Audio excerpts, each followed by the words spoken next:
If you like to take your off-road rig down dusty or really debris-filled roads, you're going to want to check out these KC C3 Series Amber spot pattern pair of LED cubes that are going to fit just about any vehicle. Now, KC is one of the leaders in lighting companies, and they have spared no expense when they put into these C3 lights.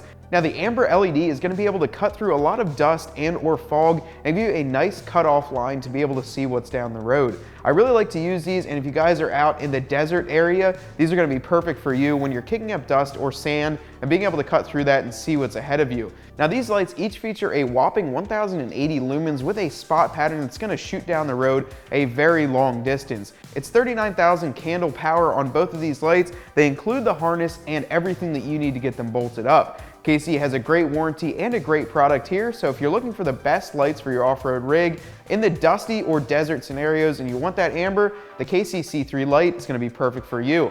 Now, if you want to check out these KC lights as well as many other great lighting options for your off-road rig, be sure to check us out here at cjponyparts.com.